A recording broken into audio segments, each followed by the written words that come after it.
Alright, so this will be a quick review of the movie RPG Metanoia. First of all, get rid of all your misconceptions or judgments, like prejudice about the movie. Just open your mind and just let me tell you about the things that you can expect from this movie. Let's start off with the animation.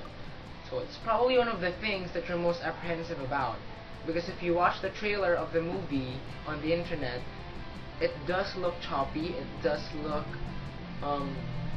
like really crude and not finished. Parang putol-putol, tas parang hindi smooth yung playback. But actually, when you watch the movie, the bitrate or the frame rates are really fast. It's really smooth. There's no lag. I don't know kung bakit ganun yung lumalabas sa YouTube na parang paputol-putol. Pero the actual movie is very smooth. So if you're having second thoughts about seeing this movie based on that fact, wag niyo siya i-judge. Wag niyo i-judge based din sa nakikita niyo sa trailer na putol-putol. Maganda talaga siya.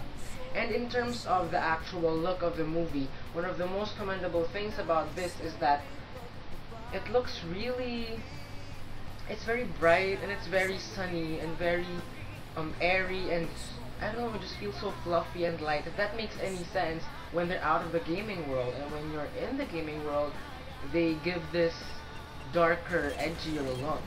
So they succeed in bringing you from a certain dimension or a certain reality into another, and they do that so successfully with the animation. So ang ganda ng animation, and basta maganda yung pagkakagawa, maganda yung mood, maganda yung aura, maganda yung environment, nagdaan nila sa animation eh. And about the animation, one of the most interesting things that you will find about this movie was that it's extremely entertaining to see Filipino concepts, Filipino items, Filipino artifacts na nagiging animation. I mean, for the first time, nakakita ko ng 3D animated na bangus, di ba? Parang sobrang interesting. Ang dami natin nakikita ng mga western items sa mga western 3D CGI movies. Tapos parang to see yung mga 5 peso coin, chippy, chinelas, tas tricycle na ma-render in 3D.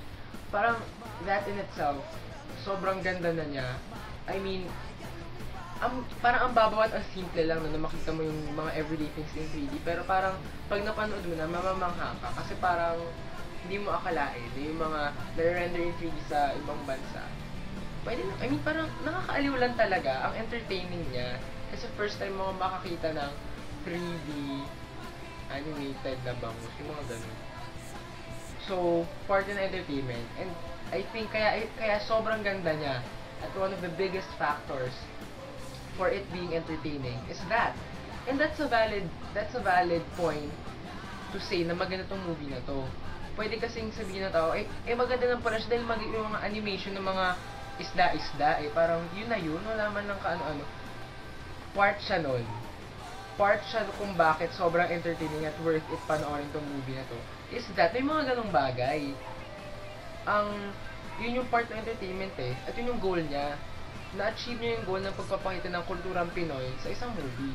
So hindi mo pwedeng i-detach yun from the film, and hindi mo pwedeng i-detach yun from the criteria for saying na maganda yung movie. So yun yung biggest thing for me na pinaka nakakaliw. Next is that, in fairness, may kwento naman talaga.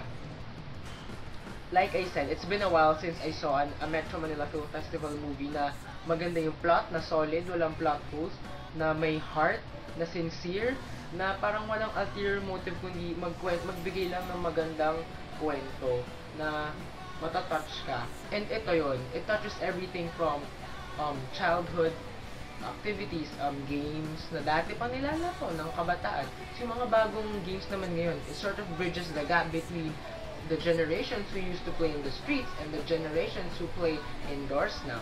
It just shows, ang ganda parang napapakita nyo both sides na ang beautiful ng childhood pag na-explore mo itong mga bagay na to.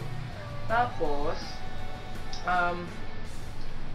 sa story pa ay napakaganda na touch din nila. Pinaka nagustuhan ko is yung family aspect. Ang ganda na na-explore nila yung relationship ng isang OFW na tatay, saka nung anak, pati nung nanay dun sa anak, plus yung nanay dun sa tatay. Ang ganda. Sobrang nakaka-touch. Eh, wala naman akong relative na parang OFW or whatever. Pero nakaka-touch. Na-touch ako for them. And, ang sarap makakita ng ganong honest storytelling on screen.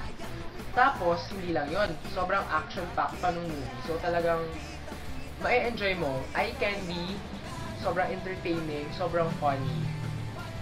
Ang dami kong pwedeng sabihin maganda about this movie. Ay, yun pa pala yung soundtrack, sobrang ganda. Sobrang deserving na nanalo sila ng best song kasi ang ganda talaga. So, ayoko nang pahabain pa kasi dapat short review lang talaga to at parang 5.5 minutes na to. But if you're gonna see this movie, see it for first, the story. Maganda talaga. Next is the animation. Ang ganda na makakita ng kulturang Pinoy sa ganitong medium. It's sobrang nakaka-feel ng pride. Ang ganda, ang sarap ng feeling na meron tayong movie, meron yung kultura natin nandun sa ganung medium. So parang pwede tayong may maangkin na atin doon sa medium na yun. Sarap na feeling. And third, see it for some of the great voice acting like Eugene Domingo, ganyan, Aga Mulak. Pero ang dami pa talaga. I cannot find fault in this movie. Except for maybe, may mga scenes na sobrang anime at sobrang tinis ng mga tunog. Para silang nagda-dub, parang ganyan. Yung parang OA mag-voice act. But you can't blame the kids din naman. First time ata nilang mag-ganun. So, pwede na rin. All in all, it was very entertaining. Probably one of the best Filipino movies I've seen in a long time. Kahit yung mga dramatic na top na to. Just because this is so solid, sincere, and full of heart. Kasi ang ganda pa ng creativity. For anyone who loves art, for anyone who enjoys action, RPG games, whatever. And for just dahil Pilipino tayo, masarap makakita ng sariling atin in that medium at masabing atin to. So, for that, perfect movie. Wala akong maharap na flaw. Sorry talaga. 5 stars for RPG Metanoia.